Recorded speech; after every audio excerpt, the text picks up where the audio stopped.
औज़ुबिल्लाहि मिनश्शैतानिर्रजीम बिस्मिल्लाहिर्रहमानिर्रहीम रब्बि यस्सिर वला तुअस्सिर वतम्मिम बिल खैर रब्बि इश्रह ली सदरी वयस्सिर ली अमरी वहलुल उक़दतम मिन लिसानी यफ़क़हू क़ौली अल्लाहुम्मा फ़क़्क़िहना फ़िद्दीन अल्लाहुम्मा फ़क़्क़िहना फ़िद्दीन अल्लाहुम्मा फ़क़्क़िहना फ़िद्दीन रब्बि हब ली हुक्मन वअल्हिक़नी बिस्सालिहीन वजअल ली लिसाना सिद्क़िन फ़िल आख़िरीन वजअलनी मिन वरसति जन्नतिन नईम वग़फ़िर ली अबी इन्नहु कान मिनद्दाल्लीन अल्हम्दुलिल्लाहि रब्बिल आलमीन। शुरू अल्लाह के नाम से जो बड़ा मेहरबान निहायत रहम वाला है। तमाम तारीफ़ें जिसके नाम से हैं, तमाम इल्म जिसके दम से है।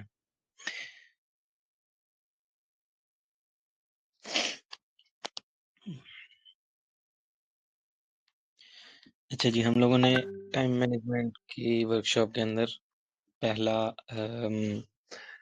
पार्ट 1 में हम लोगों ने एग्जिस्टेंस या रियलिटी ऑफ टाइम को देखा था in the light of different school of thoughts and scholarship. ठीक है, आज हम लोगों ने इससे आगे चलना है। जस्टिस को देखेंगे और टाइम फ्रेम को देखेंगे और उसके अंदर की रियलिटीज़ को देखेंगे और फिर हम मैनेजेरियल कंसर्न्स को देखेंगे, टाइम के अंदर क्या क्या हमारे पास होते हैं। तो स्टार्ट लेते हैं। बेसिकली जो हमारे पास जस्टिस होता है उसका मतलब होता है कि राइट्स वर्सेस रिस्पॉन्सिबिलिटीज़ का बैलेंस। किसी भी एग्जिस्टेंस की राइट वर्सेस रिस्पॉन्सिबिलिटीज़ का बैलेंस जब क्रिएट होता है तो वो जस्टिस होता है। अब जो हमारे पास टाइम का बैलेंस है वो किस तरह से होगा, टाइम का जस्टिस किस तरह से होगा कि टाइम के राइट्स और टाइम की रिस्पॉन्सिबिलिटीज़ को हम लोग बैलेंस आउट कर दें। अब मैंने यहाँ पर एक टर्म यूज़ की है टाइम फ्रेम। मैंने डायरेक्टली पूरा का पूरा यहाँ पर टाइम को नहीं कंसीडर किया, उसके एक स्पेसिफिक फैक्टर को कंसीडर किया, टाइम के एक स्पेसिफिक फ्रेम को जो कि बाउंडेड है with in space time realm. ठीक है, स्पेस बाउंड्रीज या इसके अलावा हम कह सकते हैं ज़मान और मकान की कुयूद के अंदर या एक हद के अंदर, which has some beginning which has some ending, हादिस मुहद्दिस। अच्छा, हमारे पास जो टाइम है इसको अल्लाह ताला ने, इससे पहले कि मैं टाइम के फ्रेम की तरफ जाऊं, अल्लाह ताला कुरान पाक में हमें फरमाते हैं कि इंसाफ को कायम करो। ठीक है, मतलब अदल को कायम करो। इंसाफ डायरेक्ट वर्ड नहीं है, अदल वर्ड है, अदल को कायम करो। तो बेसिकली इंसाफ बहुत लाजिम है हर एक मामले में, हर एक चीज़ में अदल लाजिम है, हर एक चीज़ में, ना सिर्फ अपनी लाइफ के हर एक एस्पेक्ट में बल्कि लाइफ के जनरेट करने वाले फैक्टर्स में भी। ठीक है, टाइम उनमें से एक कह लें रियलिटी है जो कि लाइफ को फैलने की, लाइफ को फ्लरिश होने की, नर्चर होने की और फैसिलिटीज गेन करने की क्या देती है, अपॉर्चुनिटी देती है। तो हमारे पास राइट प्लेसमेंट चाहिए, हम लोगों की राइट पोजीशनिंग चाहिए रियलिटी के अंदर टाइम के फ्रेम की। हम टाइम के फ्रेम को सही से एक्चुअलाइज, रियलाइज, इसके अलावा अवेयरनेस, कॉन्शियसनेस और एक्टिवनेस, और इसके बाद हम लोग पार्टिसिपेशन और परम्यूटेशन और कल्मिनेशंस डेवलप करें, तो हमारे पास जो टाइम फ्रेम है उसका हक अदा होना स्टार्ट होता है। तो हम लोग आगे चल के अब समझते हैं कि बेसिकली किस तरह से हम टाइम फ्रेम को कंप्लीट पिक्चर में देख सकते हैं, ऑब्जर्व कर सकते हैं, ताकि हम लोग उसको बारे में कंप्लीटली नॉलेज, अवेयरनेस, एसेंस और कॉन्शियसनेस और सेंसेस डेवलप कर सकें। ठीक है, तो हमारे पास जो टाइम है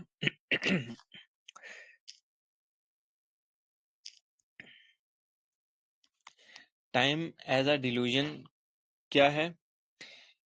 जब हम बात करते हैं टाइम के एब्सोल्यूट नेचर को या टाइम की सेल्फ एग्जिस्टिंग नेचर को या टाइम के इंडिपेंडेंट ऑफ गॉड होने को या डिटर्मिनिस्टिक नेचर को उसकी अपनी एग्जिस्टेंस के अंदर, तो ये इन सब को कुरान पाक रिफ्यूट करता है।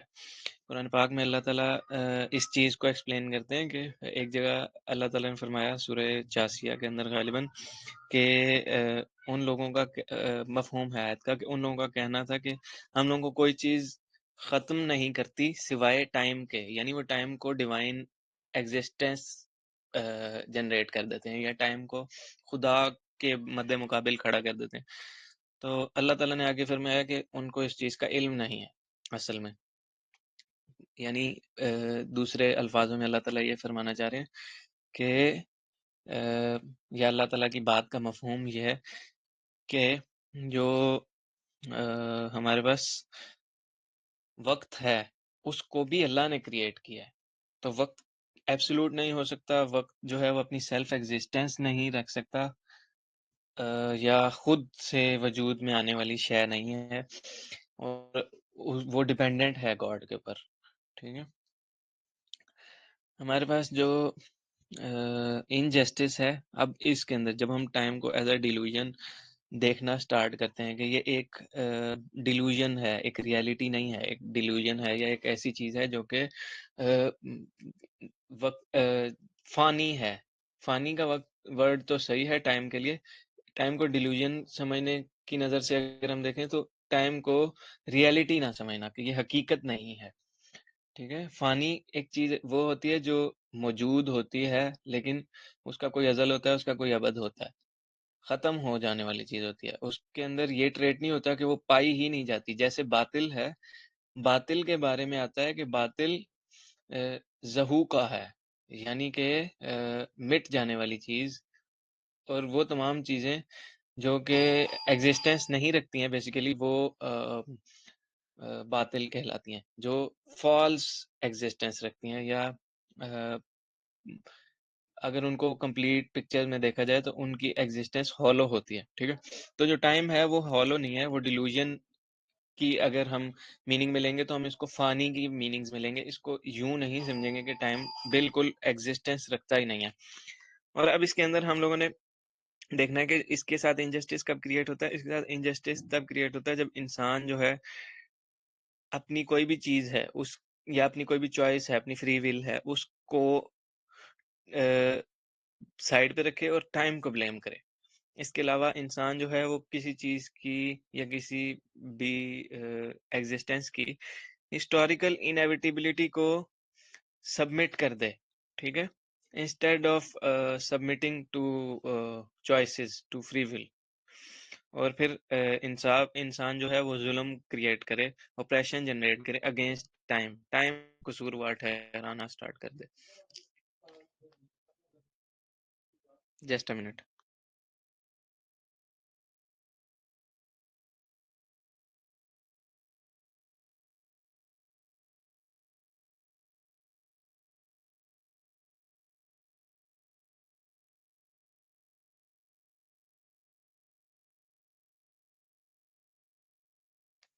अच्छा जी, इसी के ही पैरेलल में हमारे पास टाइम को एज़ अ डिल्यूजन अगर हम समझेंगे तो फ़ानी समझेंगे, यानी मौजूद है और एक अज़ल है, एक अबद है, एक स्टार्टिंग है, उसकी एक एंडिंग है और क्या है टाइम के अंदर फैक्टर्स, टाइम के अंदर ये फैक्टर है कि टाइम जो है वो हर चीज़ को कंट्रोल नहीं कर रहा, लेकिन चॉइस उसके अंदर होती है और चॉइस के अंदर फिर हम लोग अगर हिस्टोरिकल इनएविटेबली के आगे सबमिट कर देंगे तो जुल्म और ऑपरेशन जनरेट होना शुरू हो जाएगा टाइम के अगेंस्ट और स्पेसिफिकली इसके खास फ्रेम के अंदर।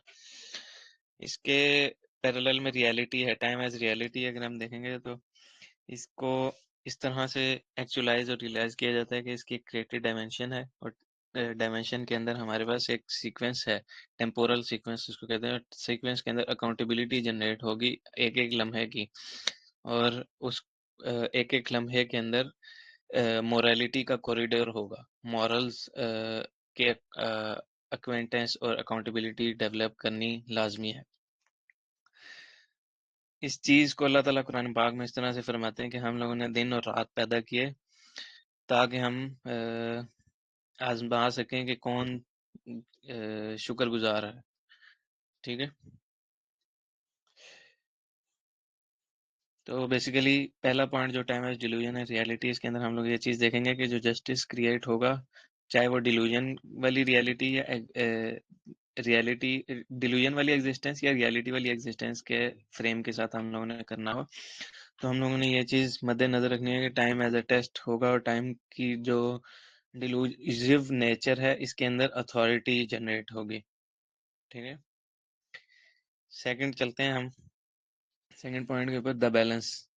बैलेंस मैंने जस्टिस की एक्सप्लेनेशन के अंदर भी एक्सप्लेन किया था कि राइट वर्सेस रिस्पॉन्सिबिलिटीज़ के इक्वल हो जाने को हम कहते हैं बैलेंस, ठीक है? यहाँ पर बैलेंस को मज़ीद अच्छे अल्फाजों में अल्लाह ताला कुरान पाक में बिलकिस के नाम के साथ डिनोट करवाते हैं और बिलकिस के साथ-साथ मीज़ान के नाम के साथ डिनोट करवाते हैं। ये एक ही चीज़ के शैडोज़ हैं या रिप्रेजेंटेशन है विद इन और विदाउट टाइम।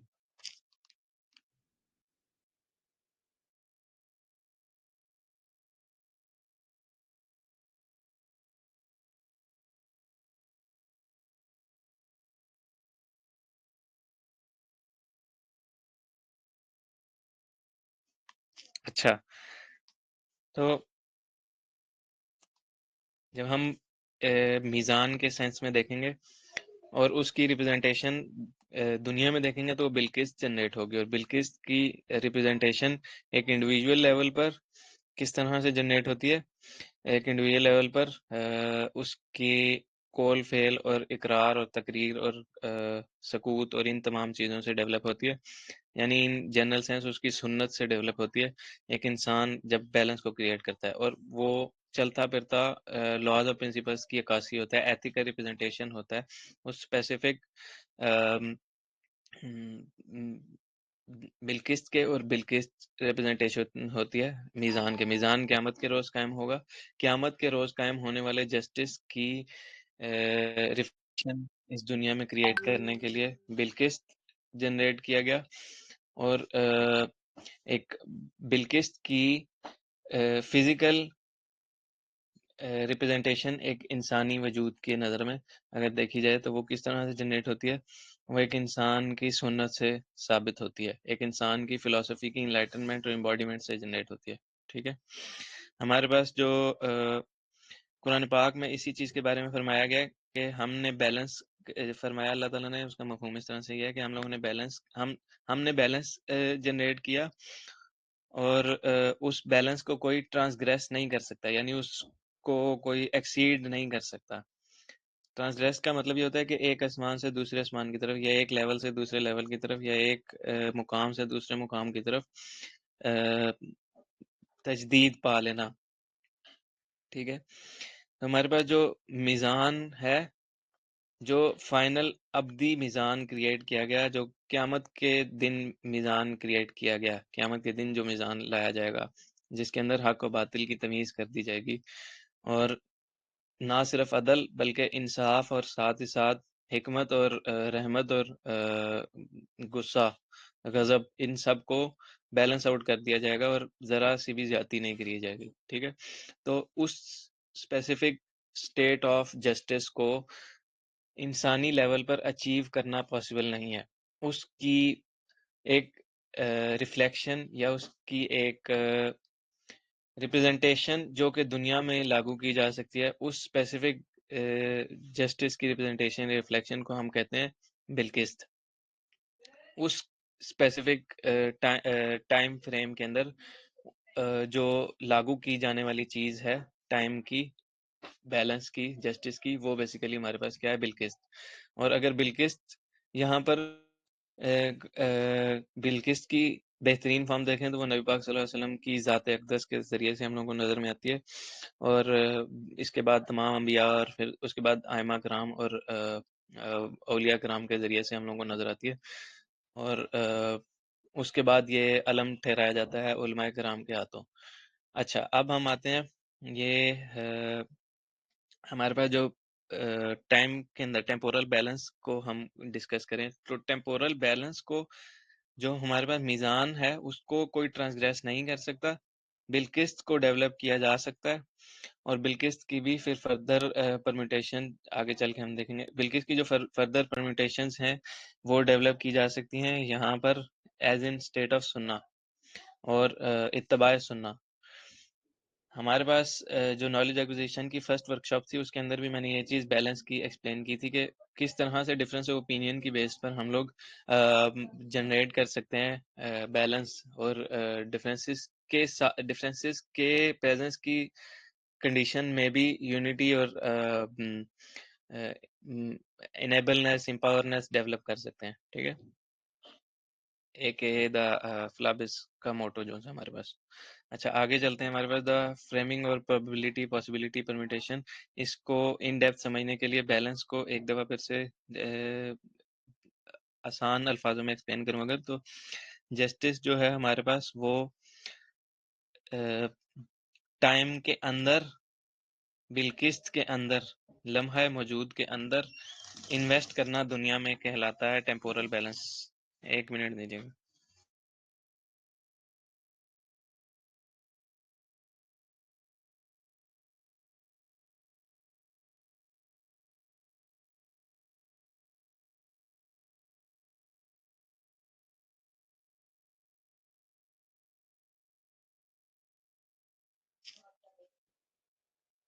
अच्छा, लम्हा मौजूद के अंदर बिलकिस्त को और मॉरल को कायम कर देना और सुन्ना को और फितरत को कायम कर देना किस तरह से पॉसिबल है? बेसिकली ये चीज़ पॉसिबल है ना सिर्फ इन्वेस्ट करना दुनिया पे, बल्कि आखिरत को भी मद्देनजर रखना, और इस चीज़ को ही कहते हैं मौत को याद रखना। मौत को याद रखने से क्या होता है, अदल क्रिएट होता है, और इसी के साथ साथ इंसाफ को, आगे आने वाली हेयर आफ्टर वाली वर्ड को या रेल्म को या डायमेंशन को याद रखने से क्या होता है, मॉरल्स और फितरत और अकीदा अलाइन हो जाता है एक चीज के अंदर, जिसे हम कहते हैं बैलेंस। अब जो हमारे पास ये स्टेट अचीव कैसे हो सकती है? सबसे पहले हम दुनिया को निग्लेक्ट ना करें और ना इस पर पूरा ओवरली इन्वेस्ट करें। दूसरी चीज़ ये कि हम फॉल्स एस्केटिज्म के अंदर ना फॉल इन कर जाएं। ये फॉल्स एस्केटिज्म क्या होता है? प्योर तसव्वुफ, पूरा सूफी बन जाने से भी इंसान जो है वो जाहिदीन के अंदर एंटर हो जाता है, और वो उन चीज़ों को जो हम आगे चल के बैरियर ऑफ फ्रीडम और वैल्यूज एंड इंटरेस्ट के अंदर देखेंगे कि वो चीज़ें जो कि लाजिम और मलजूम होती हैं लम्हा मौजूद के अंदर, उन सबको भी डिनाई कर देता है। और फिर लास्ट में giving each moment it's rightful due, लम्हा मौजूद को उसका राइट और बैलेंस और रिस्पॉन्सिबिलिटी जनरेट करना उसके अंदर, और उसका राइट प्रोवाइड करना क्या है, उस लम्हे की कदर करना है। उस स्पेसिफिक कदर का नाम यहाँ पर होता है फैसला। फैसला या उस स्पेसिफिक कदर का नाम इस रेल में या कुरान पाक की वर्डिंग में अल्लाह ताला यूज करते हैं तकदीर। ठीक है, ये वो वाली तकदीर नहीं है जिसको मैंने पिछली वाली एग्जिस्टेंस या रियलिटी ऑफ टाइम में एक्सप्लेन किया था कि जो मुकद्दर पहले से लिखा जा चुका है। ठीक है, तकदीर वो वाला लम्हा है मौजूद के अंदर, उसकी कदर है जो कि इंसान के फैसले के ऊपर मबनी है, और जो कि टैबलेट ऑफ इफेसमेंट और जो मैंने एक डायग्राम से एक्सप्लेन की थी उसके अंदर, जो अनफासुर रहमान की सिफ्त के ज़रिए से अल्लाह ताला एक एक नफ्स के अंदर अपनी रूह फूंकते जा रहे हैं और ज़िंदगी बख्शते जा रहे हैं, उसके ज़रिए से पैदा हो रही है। तो ये वो वाला बैलेंस, इस बैलेंस को तकदीर कहा जाता है। ठीक है, मुल्ला सदरा की अंडरस्टैंडिंग अगर आप लोग माइंड में लेके आएंगे जो मैंने पहले सेशन के अंदर एक्सप्लेन की थी, तो रिवाइज होंगी आप लोगों को। तो बेसिकली लम्हा मौजूद को उसकी ड्यू, राइट और रिस्पेक्ट और बैलेंस इस तरह से डेवलप की जाती है। अब हम आते हैं कि सबसे पहले हमने देखा कि टाइम की डिल्यूजनल रियलिटी, डिल्यूजनल एग्जिस्टेंस या रियलिटी वाली एग्जिस्टेंस या ट्रूथफुल एग्जिस्टेंस क्या है, उसके अंदर फिर बैलेंस किस तरह से क्रिएट करना है। अब उसके अंदर बैलेंस क्रिएट करने के लिए हम लोगों को क्या क्या टूल्स चाहिए, वो बेसिकली हमारे पास प्रोबेबिलिटीज, पॉसिबिलिटीज और परम्यूटेशन के टूल हैं। तो इनको हम लोग आगे चल के देखते हैं। बैलेंस के अंदर एक चीज मद्देनजर रखने की जरूरत होती है कि बर्नआउट की स्टेट ना डेवलप हो जाए। बर्नआउट की स्टेट ये होती है कि बहुत ज्यादा अपनी बॉडी को ही अपोज करना स्टार्ट कर देना।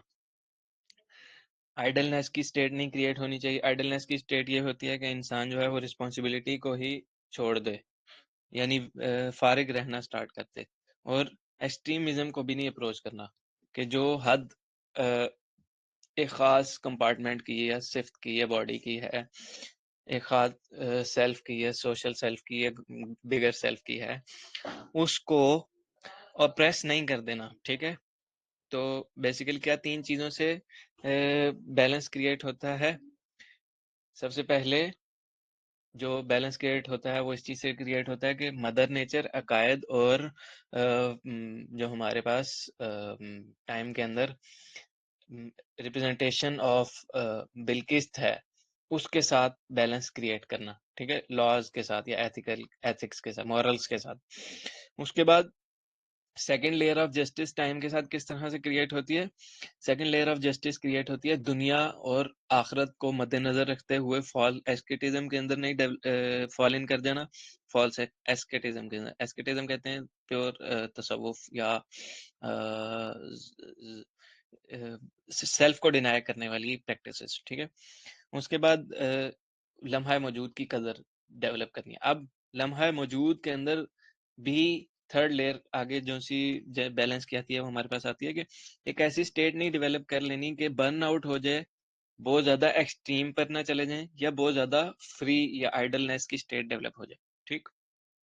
तो बैलेंस इस तरह से क्रिएट होगा और वो वाला बैलेंस जो इस सारी स्टेट्स के बाद डेवलप होगा वो हमारे पास बैलेंस होता है जिसको अनअमता अलैहिम के नाम से अल्लाह ताला कुरान पाक में बयान करते हैं कि ये वो लोग होंगे जिनके ऊपर इनाम हुआ है। ये कौन से लोग हैं?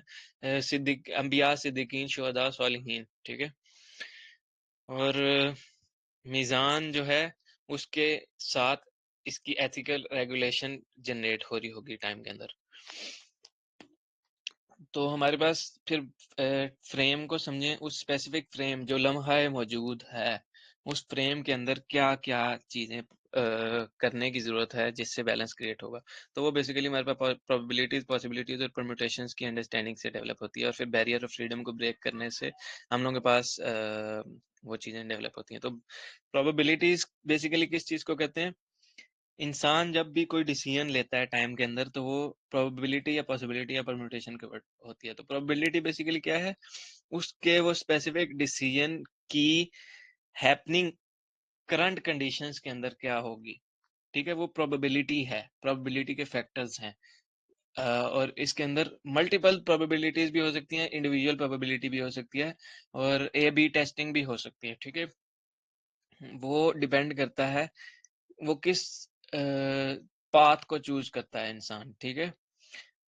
ओपन एंडेड जाना चाहता है, विद इन फ्रेम जाना चाहता है या विद इन सर्टेन कंडीशन जाना चाहता है, विद इन सर्टेन प्रोबेबिलिटीज जाना चाहता है या कोई न्यू प्रोबेबिलिटी को एमर्ज करवाना चाहता है थ्रू डिवाइनली गाइडेड नॉलेज।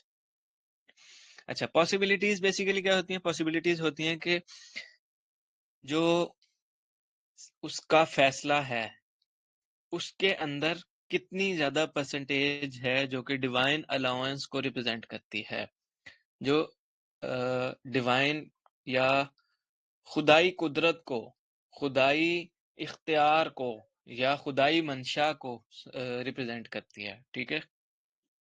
ये हमारे पास पॉसिबिलिटीज होती हैं। पॉसिबिलिटी हमेशा इंसान के हाथ में नहीं होती। पॉसिबिलिटी को हाथ में रखने के लिए डिवाइन स्टेट हाथ में लानी पड़ती है या कब्जा कुदरत में लानी पड़ती है। डिवाइन स्टेट कौन सी होती है?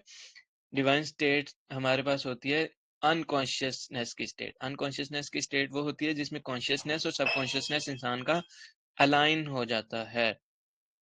तो पॉसिबिलिटीज बेसिकली कंप्लीटली ह्यूमनिस्टिक नहीं है। ये फैक्टर होता है सुपीरियर नॉलेज रखने वाले का, सुपीरियर विजडम रखने वाले का, सुपीरियर अपर्चर कैनवस और ऑब्जर्वेशन और सेंसेस रखने वालों का, ठीक है? इसके बाद लास्ट चीज जो सी होती है परम्यूटेशन। परम्यूटेशन बेसिकली वो पॉसिबल अरेंजमेंट्स या एक्शंस और उसके कॉन्सिक्वेंसेस होते हैं टाइम के अंदर जो कि टाइम के फ्रेम की एवोल्यूशन के पर्सपेक्टिव से देखने से नजर में आते हैं, ठीक है? कि आज टाइम की परम्यूटेशन ये है और यही परम्यूटेशन 20 साल बाद ऐसे होगी। ठीक है, ये टाइम के फ्रेम के अंदर की परम्यूटेशन है।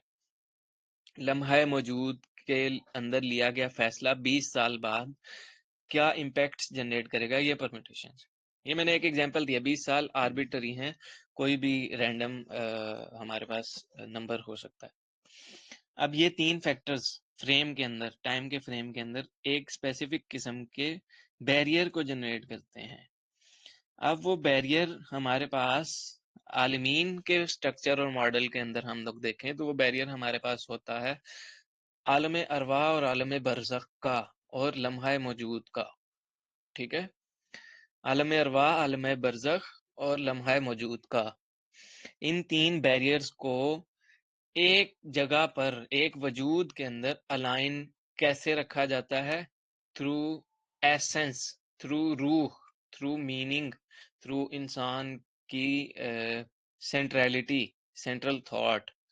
ठीक है, और वही सेंट्रल थॉट आगे चल के फिर इंसान की इंटेंशन के अंदर बदलती है और हिकमत, फैसला और फिर कंसिस्टेंसी और आगे चल के इंसान के अमल के अंदर नजर आती है। ठीक है, वो स्पेसिफिक प्रोबेबिलिटी, पॉसिबिलिटी और परम्यूटेशन जो कि इंसान डेवलप करता है, वो होनी ये चाहिए कि इंसान एब्सोल्यूट फ्री विल के अंदर भी फॉल इन ना कर जाए। एब्सोल्यूट फ्री विल क्या होती है कि सिर्फ और सिर्फ मैं ही हर चीज का मालिक हूँ, ठीक है, या मेरे पास हर चीज की इख्तियार है। तो ये एक फॉल्स बिलीफ होता है, इस पर भी फॉल इन करने की जरूरत नहीं होती और फेटलिज्म के अंदर भी फॉल इन करने की जरूरत नहीं होती। फेटलिज्म बेसिकली क्या चीज होती है? फेटलिज्म बेसिकली ये चीज होती है कि इंसान ये समझना शुरू कर दे कि हर चीज फेट डिफाइंड है, यानी हर चीज पहले से ही फिक्स्ड है या एफर्ट्स की जरूरत नहीं है। तो ये दो लिमिट्स, फेटलिज्म और दूसरी तरफ एब्सोल्यूट फ्री विल को जब इंसान बैलेंस आउट करता है तो वो परम्यूटेशंस, प्रोबेबिलिटी और पॉसिबिलिटीज को अंडरस्टैंड कर सकता है, उसके सामने ओपन अप हो जाती हैं। हम लोग ये सब चीजें सबकॉन्शियसली कर रहे होते हैं, हमारी मदर नेचर के अंदर ये होता है कि हम पॉसिबिलिटीज को भी देख रहे होते हैं, प्रोबेबिलिटी को भी, परम्यूटेशंस को भी, लेकिन इन सब की अवेयरनेस हमारे अंदर नहीं होती, तो हम इनके पोटेंशियल के साथ आगाह नहीं होते। टाइम मैनेजमेंट के अंदर ये चीजें लाजिम है कि हम लोग इसकी अवेयरनेस पहले डेवलप करें, तो हमें पता हो कि हम लोगों के पास, हमारे कब्जा कुदरत में क्या क्या चीजें, कब्जा कुदरत में कह लो या हम लोगों के इख्तियार में क्या क्या चीजें हैं, ठीक है, जिनको हम मोल्ड, शिफ्ट या टर्न, कंट्रोल या मैनेज या स्टार्ट कर सकते हैं, ये चेंज कर सकते हैं, स्टॉप कर सकते हैं। वही चीज उस कंट्रोल के अंदर है, वो आगे चल के मैं एक्सप्लेन करूंगा मैनेजरियल कंसर्न्स के अंदर। ठीक है, अब बैरियर और फ्रीडम को एक्सप्लेन करने से पहले मैं एक चीज लाजिम समझता हूँ यहाँ पर एक्सप्लेन करना, कि रिस्क जो होते हैं वो प्रोबेबिलिटीज को देखने से आते हैं, और रिस्क को अगर इग्नोर कर देता है तो एक टेम्पोरल इनजस्टिस क्रिएट होता है। अब पॉसिबिलिटीज के अंदर हम लोगों को क्या चीज होती है? एक होप नजर आती है। अगर पॉसिबिलिटीज को ब्रेक आउट कर देता है या इन पॉसिबिलिटीज को इम्पोर्टेंस नहीं देता जो उसकी जरूरी इम्पोर्टेंस है या वैल्यू है उसकी, तब क्या होता है? एक डिस्पेयर की कंडीशन जनरेट होती है, और फिर लास्ट में हमारे पास जो परम्यूटेशंस हैं, अगर उनको बंदा उनकी due respect, due value, due justice नहीं प्रोवाइड करता, ड्यू बैलेंस क्रिएट नहीं करता उनके साथ भी, तो क्या होता है? एक मैनिपुलेशन वाली स्टेट जनरेट होती है, कि अनजस्टिसली स्ट्रेटेजी जनरेट होती है, अनजस्ट स्ट्रेटेजी जनरेट होती है, जिसकी बेसिस पर करंट सिचुएशन में तो हो सकता है मुफाद परस्ती नजर आ रही हो, बेनिफिट नजर आ रहा हो, बेनिफिशियंस भी नजर आ रही हो, लेकिन लॉन्ग टर्म में हो सकता है कि वो जुल्म पे ऊपर मबनी हो, इनजस्टिस को क्रिएट करे और मैनिपुलेशन और करप्शन को ओरिजिनेट करे या मर्ज करवाए। ठीक है, 1 मिनट दीजिएगा।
अल्हम्दुलिल्लाह। अच्छा जी, तो इसके बाद हम चलते हैं, बैरियर ऑफ फ्रीडम को डिस्कस कर रहे थे। अम, तो बेसिकली पॉसिबिलिटीज भी उतनी ही लाजिम है, प्रोबेबिलिटीज भी और परम्यूटेशंस भी। इन सब को राइटली विजडम की बेस पर गवर्न करने के लिए हम लोगों को इनकी पहले अवेयरनेस चाहिए, और फिर हम लोगों को चाहिए कि अंडरस्टैंडिंग डेवलप हो कि इसके अंदर हम लोगों के पास कौन कौन से बैरियर्स और फ्रीडम किस तरह से डेवलप होती है। ठीक है, तो हम आगे चलते हैं। बैरियर्स बेसिकली क्या चीज होती है? कोई भी चीज की हद, कोई भी चीज की लिमिटेशंस, कोई भी चीज की बाउंड्री। ठीक है, तो हमारे पास जो बैरियर है वो एक हमारे पास इंटेंशन से एक्शन के अंदर जब चीज जाती है, उस चीज का बैरियर होता है। यानी नॉलेज है वो इंटेंशन बन गया, या बिलीफ सेट बन गया, या फेथ बन गया। अब वो आगे एक्शन के अंदर जब कन्वर्ट होता है तो उसके बीच में एक बैरियर होता है। जरूरी नहीं कि हर लिया गया अकीदा, इल्म या नियत अमल में तब्दील भी हो सके, और जरूरी नहीं कि हर अमल लॉन्ग लास्ट हो सके, क्योंकि उसकी इंटेंशन के अंदर फसाद हो सकता है। नीयत अगर फासिद होगी, अमल मुस्तकिल नहीं हो सकता। ये मैं लाइन अक्सर रिपीट करता होता हूँ। सो बेसिकली ये एक बैरियर है हमारे पास। दूसरा बैरियर क्या होता है? पहला बैरियर क्या था? इंटेंशन से एक्शन के अंदर कन्वर्जन के अंदर आता है। दूसरा बैरियर हमारे पास आता है एक्शन से कॉन्सिक्वेंसेस के अंदर। ठीक है, जो हमने एक्शन लिया, उस एक्शन की बेस पर जो कॉन्सिक्वेंस डेवलप हुआ, उस स्पेसिफिक कॉन्सिक्वेंस को हम आइदर अंडरस्टैंड कर पाए हैं, रिकॉग्नाइज कर सके हैं, उसके बाद आइडेंटिफाई, और उसके बाद उसके ऊपर बेस्ड अंडरस्टैंडिंग और एनालिसिस और डिडक्शन जनरेट कर पाए हैं कि नहीं कर पाए। तो बेसिकली एक्शंस और कॉन्सिक्वेंसेस के बीच में भी एक बैरियर होता है। अब एक और बैरियर होता है कॉन्सिक्वेंसेस की बेसिस पर दुनिया और आखिरत में एक बैलेंस, एक बैरियर होता है। अब वो दुनिया और आखिरत के बीच में जो सा बैरियर है, उस बैरियर को हम कहते हैं बरज़ख। ठीक है, सो बेसिकली जो हमारे पास बरज़ख है, वो वो एक बैरियर है। अब एक बैरियर हमारे पास आलम अरवाह भी है। बरज़ख आलम अरवाह के ही पैरेलल चलती है। अब जो हमारे पास आलम अरवाह है, वो जब तक इंसान इस दुनिया में आया नहीं, तो तब तक वो आलम अरवाह इंसान के लिए इम्पोर्टेंस ज़रूर रखती है, लेकिन उसका उससे सवाल नहीं होगा। उसका सवाल स्टार्ट कब होगा? जैसे ही उसका टेस्ट स्टार्ट होता है। उसका टेस्ट स्टार्ट होता है जैसे ही उसके साथ फेट अटैच किया जाता है, उसका नसीब उसके साथ अटैच किया जाता है, और वो नसीब रहम के अंदर अटैच किया जाता है। और रहम जनरेट कैसे होता है? मैंने टैबलेट वाली पिक्चर जो हल्की सी जनरेट की थी, उसके अंदर एक्सप्लेन की थी। तो वो रहम जैसे ही क्रिएट होता है, उस रहम के साथ ही हमारे साथ क्या है? आलम अरवाह से आलम आलम वजद, या इसका नाम होगा आल,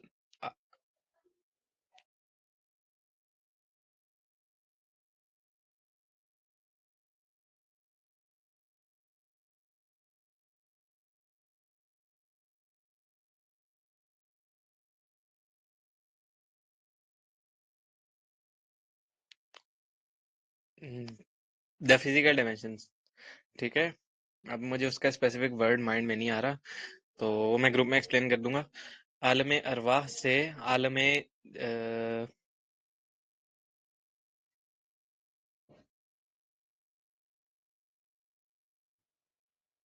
आलम अर्द कह लें, या आलम मौजूद कह लें। हमारे पास जो इसमें असल में मैं कहना ये चाह रहा हूँ कि जो हमारी फिजिकल रियलिटी है, जिसके अंदर मैस और मैटर जो सा है वो एग्जिस्ट करते हैं with in a state of time, with in time and space barriers. तो इस स्पेसिफिक स्टेज के अंदर हमारे पास क्या होता है कि एक बैरियर होता है, और वो बैरियर हम लोगों को चांसेस प्रोवाइड करता है। वो चांसेस मल्टीपल तरीके से प्रोवाइड करता है। इधर अनकॉन्शियस स्टेट से प्रोवाइड करता है, इधर नींद की स्टेट से प्रोवाइड करता है, इधर कुछ सर्टेन प्रैक्टिसेस होती हैं उनके ज़रिए से प्रोवाइड करता है। एस्केटिज़्म की कुछ प्रैक्टिसेस होती हैं। कुछ हमारे पास सोफिस्टिक प्रैक्टिसेस होती हैं, उनके ज़रिए से प्रोवाइड करता है। तो सुपरनैचुरल प्रैक्टिसेस भी इनको कहते हैं। हमारे पास ये रिलीजन ऑफ बुद्धिज़्म के अंदर इसके बारे में भी काफ़ी ज़्यादा एक्सप्लेन्ड है। स्टेट ऑफ निर्वाणा, ठीक है? इस स्पेसिफिक स्टेट के बारे में जो हमारे पास हिंदुइज़्म है उसके अंदर इस स्टेट को कहा जाता है अम, 1 मिनट मैं अपने नोट्स में से देख के बताता हूँ।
अच्छा, हिंदुइज़्म में इसको कहा जाता है मोक्षा या इसको कहा जाता है मुक्ति।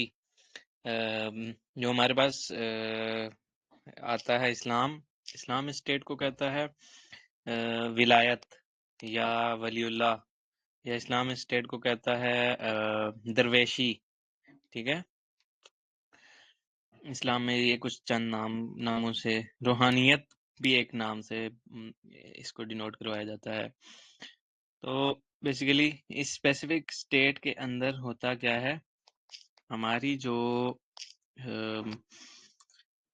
जनरेटेड बैरियर है वो बैरियर ब्रेक हो जाता है और इंटर डायमेंशनल या इंटर रेल्म क्या होती है, ट्रांसीडेंस होती है, ट्रांसग्रेशन होती है या एक्सेसिबिलिटी होती है। अब हमारे पास जो जब हम बात करते हैं बैरियर्स की, तो बैरियर के अंदर एक तो मैंने बैरियर बताया इंटेंशनल और एक्शन की बेस पर, एक बैरियर बताया एक्शन और कॉन्सिक्वेंसेस की बेस पर, एक बताया दुनिया और आखिरत की बेस पर। तो इन दुनिया और आखिरत के बीच में जो हमारे पास है बेसिकली उसका नाम होता है बरज़ख, और बरज़ख के ही पैरेलल में ही हमारे पास चलती है आलम अरवाह। तो आलम अरवाह और बरज़ख के साथ अलाइनमेंट हो जाती है अगर बैरियर की अंडरस्टैंडिंग हो और फ्रीडम की अंडरस्टैंडिंग हो और इन दोनों के अंदर यूज होने वाली प्रोबेबिलिटी, पॉसिबिलिटी और परम्यूटेशंस की अंडरस्टैंडिंग हो कंप्लीट पिक्चर में। अब हमारे पास जो बैरियर हैं उनके बारे में अल्लाह ताला फरमाते हैं कि हमने कुछ बैरियर रखे हैं जो कि जिनको मफहूम दारोमदाद का जिनको कोई ट्रांसग्रेस नहीं कर सकता। अब वो क्या बैरियर है, कोई भी इंसान अगर हम देखें कि कोई भी इंसान जो है एक एक स्टेट ऑफ री इनकारनेशन होती है, एक स्टेट ऑफ रीबर्थ होता है, ठीक है? जो हमारे पास री इनकारनेशन है वो तो इस्लाम उस चीज को सेकंड करता है, लेकिन जो हमारे पास स्टेट ऑफ रीबर्थ है उस चीज को इस्लाम सेकंड नहीं करता, उस चीज को रेफ्यूट करता है। तो जो हमारे पास स्टेट ऑफ रीबर्थ है, बेसिकली स्टेट ऑफ रीबर्थ को कोई बंदा ट्रांसग्रेस नहीं कर सकता। कोई भी बंदा मौत के बाद, मर जाने के बाद, नफ्स किसी बंदे का मर जाए तो उसका नफ्स दोबारा से जिंदा नहीं हो सकता। अलबत्ता रूह इस दुनिया में दोबारा से आ सकती है, ठीक है? तो जो हमारे पास जो नफ्स है वो दोबारा नहीं आ सकता, किस चीज़ की रिप्रेजेंटेशन है कि अल्लाह ताला के उस बैरियर को कोई भी तोड़ नहीं सकता। तो अब ये चीज़ जिसको इसकी अवेयरनेस नहीं है, इन जिन बैरियर्स की अवेयरनेस नहीं है, आलम अरवाह से आलम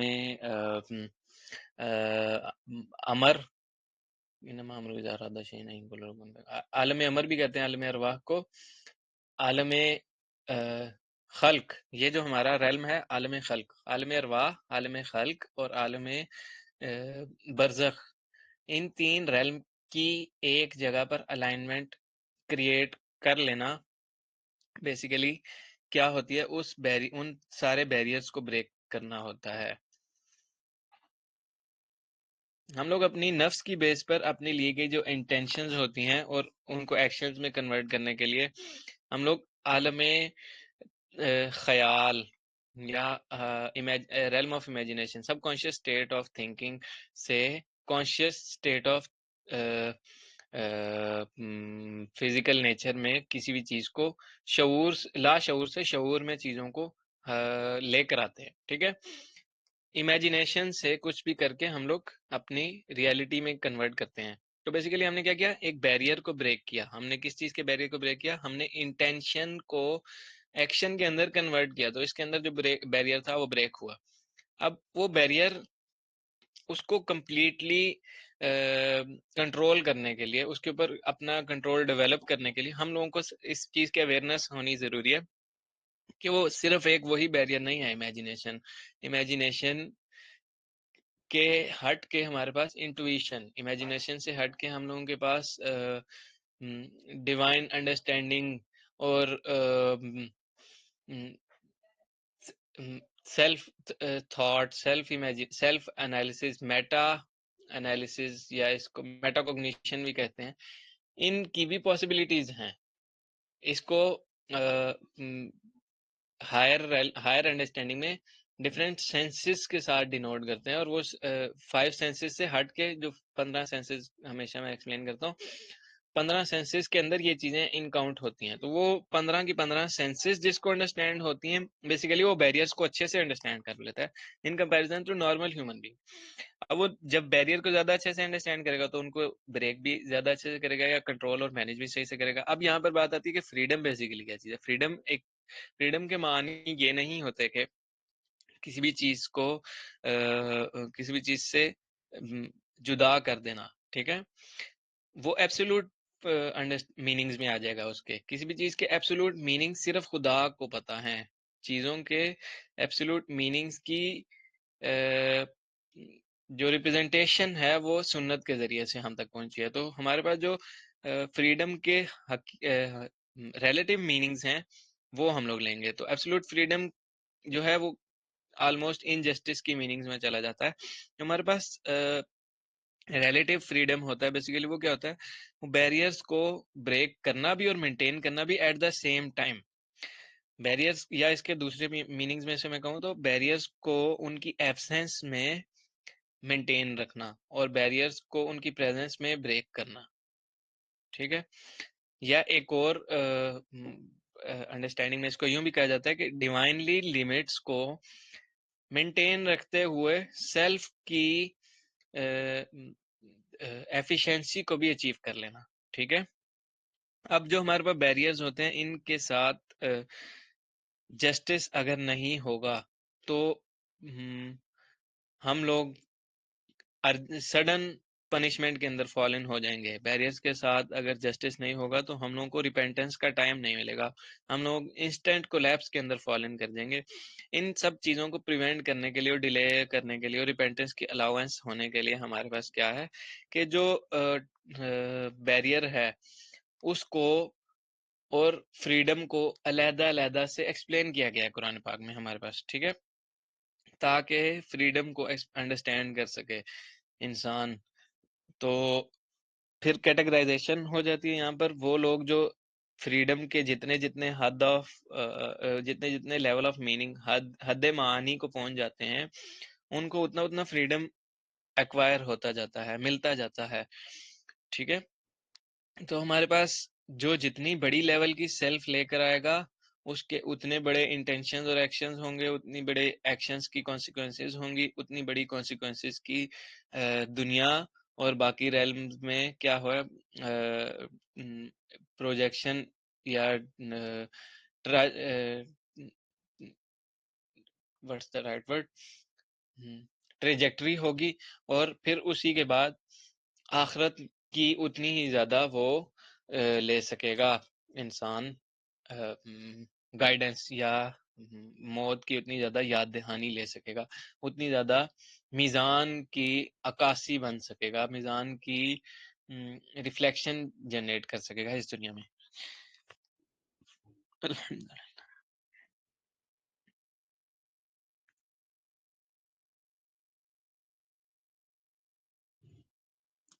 यहाँ पर एक चीज मद्देनजर रखने वाली है कि जितना ज्यादा इंसान उन तमाम बैरियर्स और प्रोबेबिलिटीज, पॉसिबिलिटीज और परम्यूटेशंस विद इन बैरियर्स को समझेगा और फिर फ्रीडम को समझेगा, उतनी ही ज्यादा मीनिंग्स में इंसान जो है वो टाइम को समझेगा, क्योंकि वो विद इन टाइम बैरियर्स हैं और वो विद इन टाइम फ्रीडम है। ठीक, वो realm with in time generated है, वो realm with in time and space, but exactly the right word would be time and space है, तो with in time and space होंगे। तो जो हमारे पास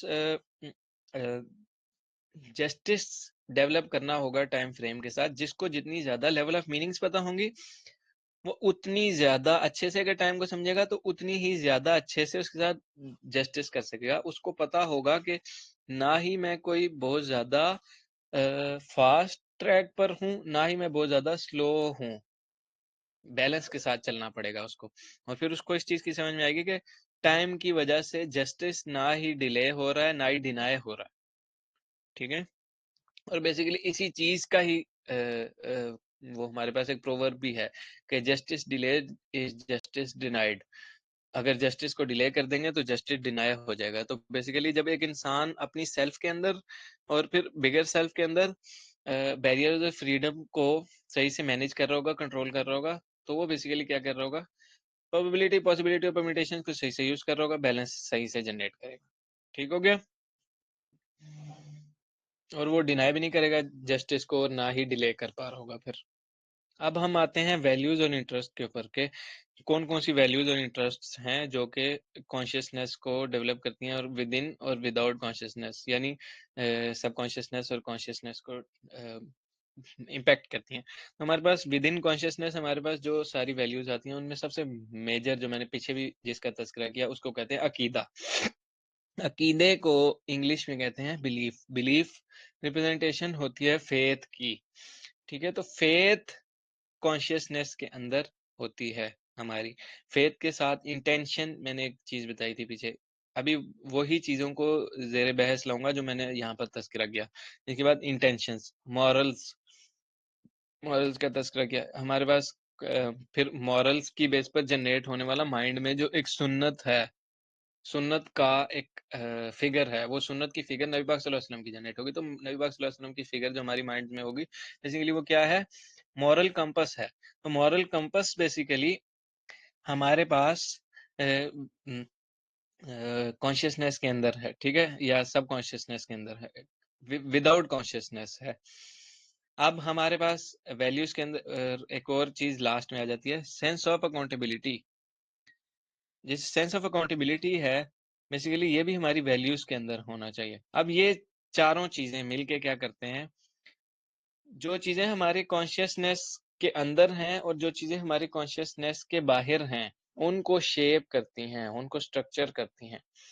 कैसे? ये चीजें हमारे सोशल प्रेशर को मेंटेन करवाती हैं, हमारे इंसेंटिव्स और इकोनॉमिक्स को मेंटेन करवाती हैं, हमारे फिर आगे चल के पावर स्ट्रक्चर्स को डेवलप करने में हेल्प आउट करती हैं, और फिर हमारे जो कल्चर और ट्रेडिशंस हैं उनके अंदर एक मोमेंटम और मूवमेंट्स जनरेट करवाती हैं। ठीक है, तो अगर एक वैल्यूज के साथ और इंटरेस्ट्स के साथ इनजस्टिस होगा टेम्पोरल एग्जिस्टेंस के अंदर, तो कॉन्शियसनेस वो तमाम चीज़ें जो कि सबकॉन्शियस हैं, वो कॉन्शियसनेस के अंदर आ नहीं पाएँगी, और जब वो सबकॉन्शियस से कॉन्शियसनेस के अंदर कंप्लीट पिक्चर नहीं प्रोजेक्ट होगी, तो कॉन्शियसनेस अपनी कंप्लीट पोटेंशियल के अंदर नहीं होगा। जब कॉन्शियसनेस अपनी कंप्लीट पोटेंशियल के अंदर नहीं होगा, तो वो टाइम का मीनिंग को लिमिट करेगा। टाइम के अंदर अपने पोटेंशियल को लिमिट करेगा। फिर टाइम के अंदर अपने पोटेंशियल को जब लिमिट करेगा, तो ना सिर्फ इनजस्टिस क्रिएट करेगा टाइम के साथ, बल्कि इनजस्टिस क्रिएट करेगा अपनी एग्जिस्टेंस के साथ भी। ठीक है।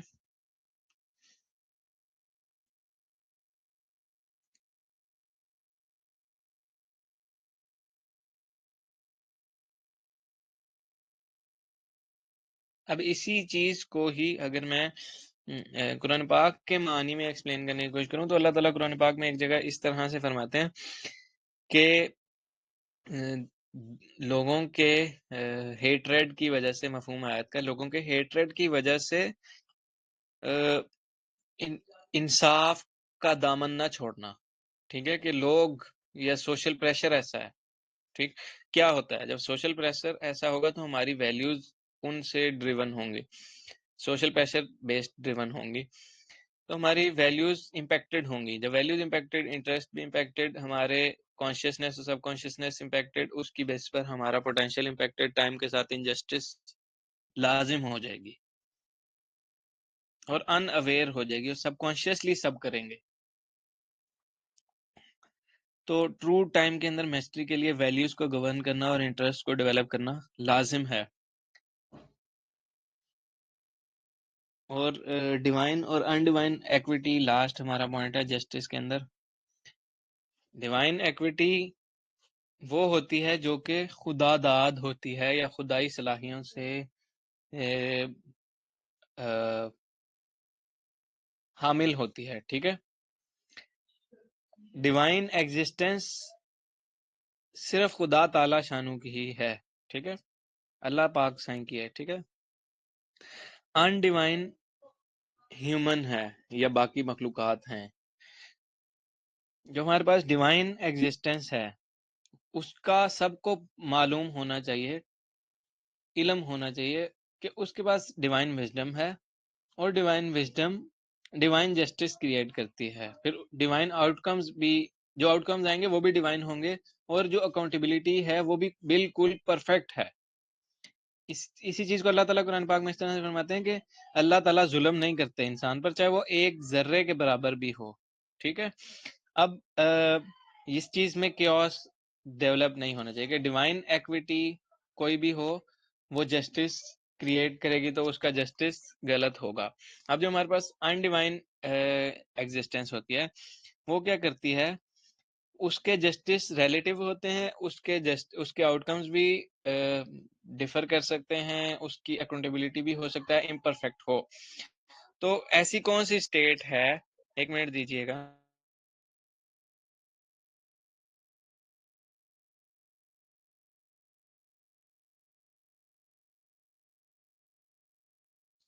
जो हमारे पास अनडिवाइन एक्विटी है, वो ऐसा क्या करे कि डिवाइन एक्विटी के शेडो में, स्पॉटलाइट में रहते हुए या गाइडेंस में रहते हुए तमाम अमल राह रास्त पर हों, सिराते मुस्तकीम पर हों, या बैलेंस्ड हों, या परफेक्ट हों। ठीक है, अब इंसान की ज़ात जो सी है वो परफेक्ट है नहीं, इंसान का अमल भी नाकिस है। खुदा की ज़ात परफेक्ट है, खुदा का अमल विदाउट एनी नुक्स है। ठीक है, विदाउट एनी इम्परफेक्शन है। तो दो ही परमिटेशंस हो सकते हैं, या तो इंसान खुदा बन जाए,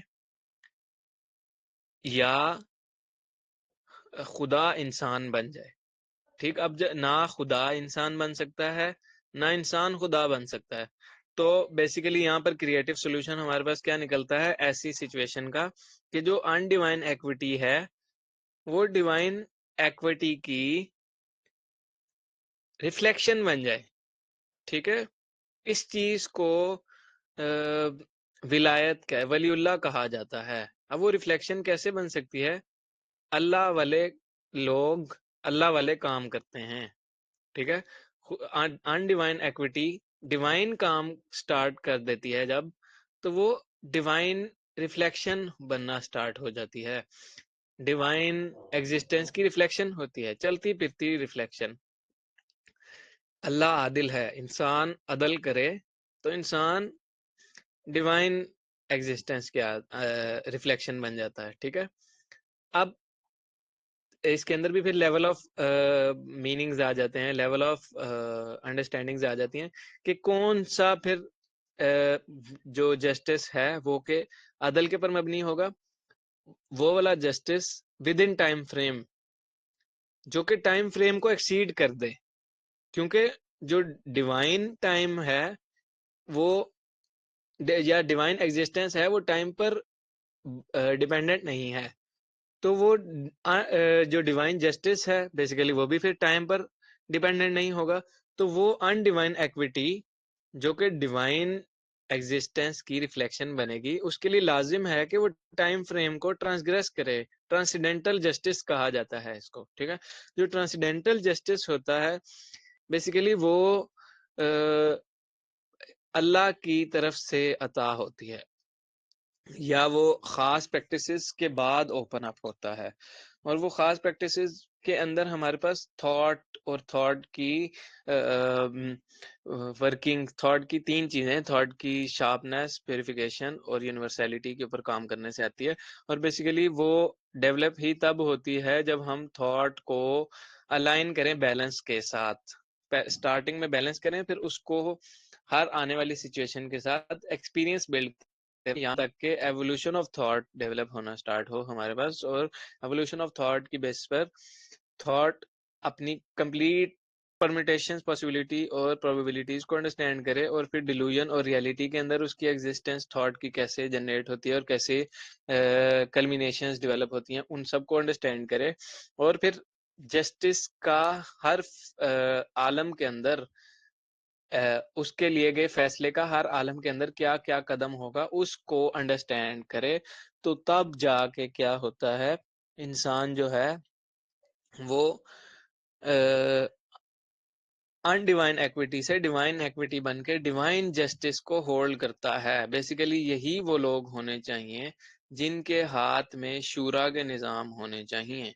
यही वो लोग होने चाहिए जिनके हाथ में इमामत होनी चाहिए। यही वो लोग होने चाहिए जिनके हाथों में खिलाफत होनी चाहिए, ठीक है।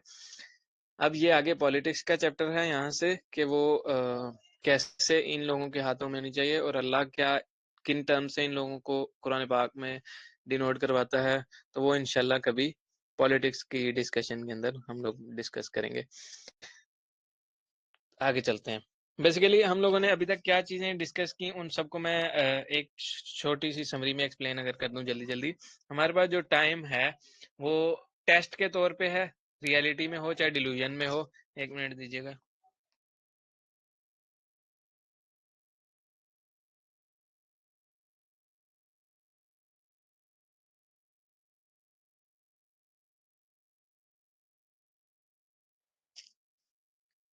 अच्छा, और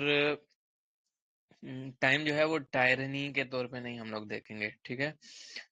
इसके बाद बैलेंस जो है वो कैसे क्रिएट होता है, राइट वर्सेस रिस्पॉन्सिबिलिटीज की एलोकेशन की वजह से।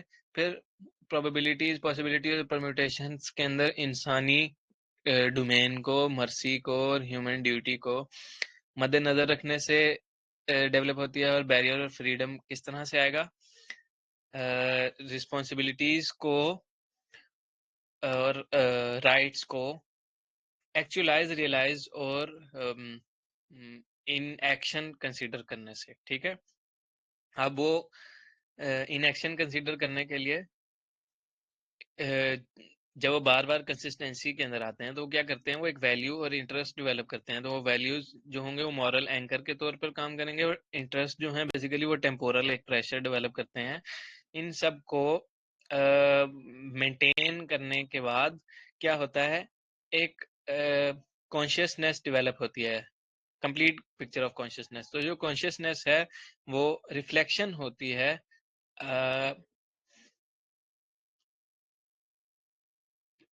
पार्शियल मीनिंग्स में डिवाइन एग्जिस्टेंस की, डिवाइन एक्विटी की, ठीक है। तो इंसान अनडिवाइन एक्विटी से डिवाइन एक्विटी में चला जाता है एज लॉन्ग वो जस्टिस को कंप्लीट कर रहा हो, लेकिन इन रिलेटिव मीनिंग्स होता है। 1 मिनट अजानें हो रही हैं, टाइम दीजिएगा जरा।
अच्छा जी। नेक्स्ट थीम के ऊपर चलते हैं, आज की मीटिंग के लास्ट थीम के ऊपर, मैनेजरियल कंसर्न्स इन टाइम। हमारे पास हम लोगों ने टाइम की एग्जिस्टेंस को अभी तक देख लिया है कि कैसी होती है in the light of different school of thought और स्कॉलरशिप, और फिर हम लोगों ने देखी कि टाइम के जस्टिस के ऊपर क्या मीनिंग और इम्पैक्ट्स जनरेट होते हैं, और किस तरह से उसकी एग्जिस्टेंस के साथ, एक टाइम फ्रेम के एग्जिस्टेंस के साथ हम जस्टिस कर सकते हैं। अब हम आते हैं मैनेजेरियल कंसर्न्स के अंदर के उस स्पेसिफिक जस्टिस को क्रिएट करने के लिए ऐसी क्या क्या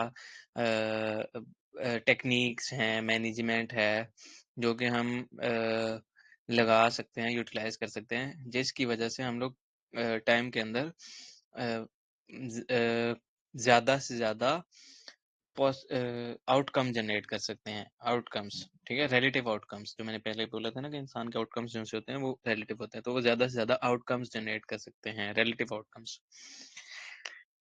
अच्छा जी, तो मैनेजेरियल कंसर्न्स के अंदर सबसे पहली चीज़ है हमारे पास कंट्रोल। कंट्रोल को समझने के लिए आप लोगों को मैनेजेरियल कंसर्न्स की एक चीज़ समझनी पड़ेगी कि टाइम कोई स्केड्यूल नहीं होता, ठीक है। टाइम एक रियलिटी है और एक डिल्यूजन है एक टाइप की, ठीक है। लेकिन वो रियलिटी या वो डिल्यूजन हम अपनी 5 सेंसेस से टच नहीं कर सकते, या देख नहीं सकते, या स्मेल नहीं कर सकते, स्मेल नहीं कर सकते, या सुन नहीं सकते, ठीक है। इस तरह हम अपनी 5 सेंसेस से उसको क्या एक्सपीरियंस नहीं कर सकते, लेकिन टाइम को हम फील कर सकते हैं। तो वो जो फील कर सकते हैं वो हमारी बकिया 10 सेंसेस की बेस पर होती है। हम टाइम को बदलता हुआ नहीं देखते, टाइम के अंदर लैलो नहार की गर्दिश को देख सकते हैं, ठीक है। टाइम को हम ऑब्जर्व नहीं करते, या सेंस नहीं करते, सुनते नहीं है, टेस्ट नहीं करते, बोलते नहीं है।